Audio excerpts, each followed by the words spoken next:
현대인들에게 가장 결여된 것이 무엇일까? 그것은 안식이다. 쉬는 것이다. 잘 쉬는 것은 잘 일하는 것과 같이 중요하다. 나는 지난 30여 년 동안 쉬는 훈련을 해왔다. 아무리 바빠도 일주일에 하루는 반드시 안식하는 날로 정하고 살았다. 교회에서 목회를 할 때에는 일요일이 항상 바빴다. 그래서 월요일에 쉬었다. 매주 월요일마다 내가 살던 지역에서 한두 시간 거리에 있는 조용한 장소를 찾았다. 하이킹을 하거나 자연을 그저 바라보았다. 분주했던 생각을 정돈하고 묵상하며 안식하는 시간을 가졌다. 모두에게 마찬가지겠지만 내게도 쉬는 것은 결코 간단하지 않았다. 일주일마다 하루를 안식하기 위해서는 강한 의지가 필요했다.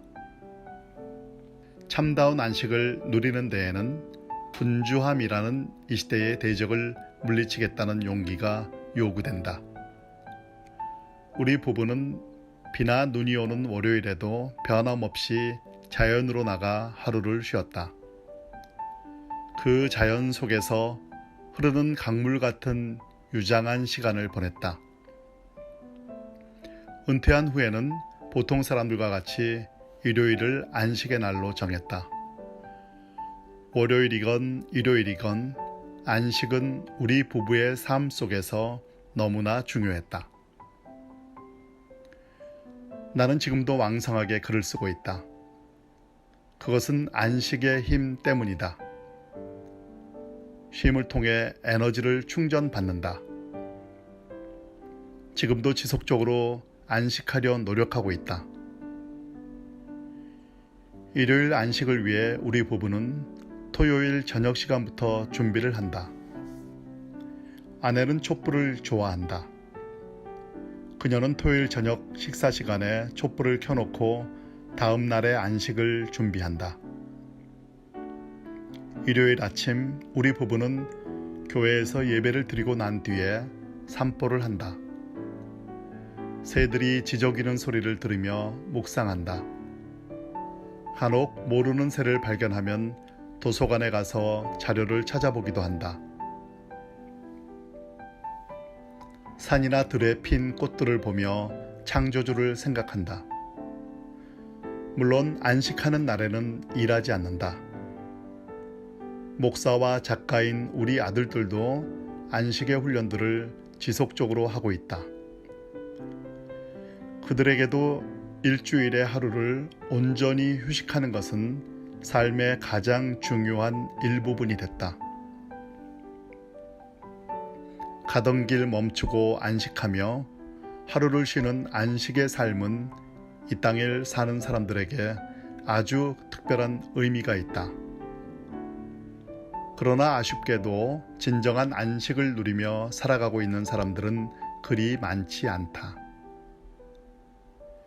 일주일에 하루를 완전히 쉬라는 것은 이 시대를 제대로 이해하지 못하기 때문에 나오는 소리라고 생각할 수 있다. 시대를 거스른다고, 한가한 소리를 한다고 비판하는 사람들이 있을지 모른다. 안식이라는 말에는 내려놓음, 비움의 의미가 내포되어 있다. 우리 모두에게는 내려놓음과 비움에 대한 동경이 있다. 그러나 복잡다기한 현대에서 이 내려놓음과 비움에는 뒤처진다는 뜻도 포함되어 있다는 사실을 알아챈다. 바야흐로 하이테크 시대다. 하이테크 시대의 키워드는 속도다. 빠르게 전진 또 전진하는 것이 이 시대의 미덕이다. 그러나 기억해야 한다. 속도보다 더 중요한 것은 방향이라는 사실을. 하이테크 시대에 정작 필요한 것은 영혼을 감싸줄 하이터치라는 진리를. 안식을 통해 우리는 올바른 방향을 잡을 수 있다. 영성은 인생길에서 일어나는 모든 세세한 일을 유심히 주목하는 것이다.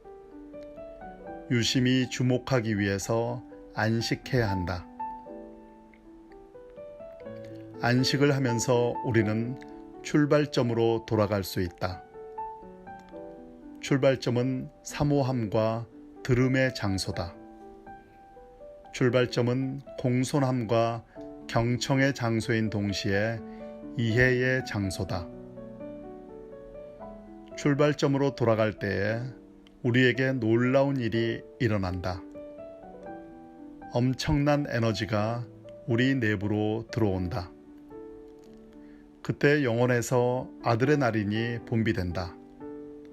그것은 곧 순종이 된다. 인생을 바쁘게 살면서 우리는 자주 출발점을 놓쳐버린다. 세상은 끊임없이 우리 귓가에 호소한다. 좀 더 유능해져라. 좀 더 많은 지식을 습득하라. 더 많은 책을 읽어라. 보다 많은 선을 행하라. 그러기 위해서 바쁘게 살아라. 나는 이런 세상의 호소를 듣는 사람들에게 오히려 이렇게 말하고 싶다. 당신의 삶을 단순화시켜라. 지금보다 더 일하지 말고 책도 덜 읽어라. 대신 출발점으로 돌아가라. 그곳에서 절대자를 사모하며 그의 말씀을 들어라. 분주함 속에서 출발점은 망각의 지점이 되고 만다. 분주함은 본질적으로 게으름이다. 분주함은 속성상 어려운 일보다 쉬운 일을 하게 만든다. 분주함 속에서 본질은 사라진다. 그러나 온전한 쉼을 통해 출발점을 다시 인식하며 본질로 돌아간다. 우리는 안식을 통해 인생의 목적지를 발견한다. 사실 우리는 끝, 목적지에서 출발한다. T.S. 엘리어트는 내 끝에 내 시작이 있다고 말했다. 목적지를 알 때 진정한 출발은 가능하다. 삶은 삶이 목적이다.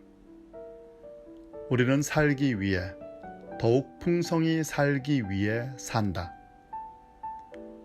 모든 종교의 신조와 순종, 증거와 가르침은 절대자에 대해 알고 있는 모든 것을 이 땅 위에서 살아내는 데 있다. 다시 말하면 더욱 풍성히 사는 데 있는 것이다. 그런데 만일 목적지가 없다면 어떤 길을 가든지 무슨 차이가 있겠는가? 그러나 목적지가 존재한다면 절대자의 영광을 위한 삶이 우리 삶의 목적이라면 거기에는 뚜렷한 길이 나타난다. 안식을 통해서 우리는 그 길을 찾을 수 있다. 수많은 길 속에서 그 길, the way를 걸어나갈 힘을 얻을 수 있다. 인생의 바로 그 길을 힘차게 걷기 위해서 우리는 온전히 안식을 해야 한다. 따라서 어떠한 상황에 처할지라도 안식을 하는 것은 삶의 실제적인 유익을 위해서도 절실하다. 우리는 비전을 성취하기 위해 분투 노력한다. 목적을 달성하기 위해 쉬지 않고 달려가는 삶에 익숙해져 있다. 분주하고 바쁜 나날을 사는 우리의 일상 속에서 일주일의 하루를 의지적으로 쉰다는 것은 대단히 힘든 일일 수밖에 없다. 비전을 성취하는 삶, 목적이 이끄는 삶을 살기 위해서 피곤한 우리에게 안식은 비전의 진정한 근원, 목적의 참된 대상을 발견하는 기회를 제공해 준다. 매일 일주일에 하루를 어린아이와 같이 놀면서, 쉬면서, 잠잠하면서 살아가기 위해서는 결단이 필요하다. 그 결단을 통해 우리는 공허한 삶 속에서 풍성함을 맛볼 수 있다. 그래야 우리는 절대자의 소리를 들을 수 있다. 오직 안식할 때 분주함이라는 이 시대의 대적을 격파할 수 있다. 그때 우리는 인생의 출발점과 목적지를 발견함으로써 거룩과 성결의 삶을 살아낼 수 있다. 지금 결단하라. 당신만의 위대한 안식의 날을 정하라.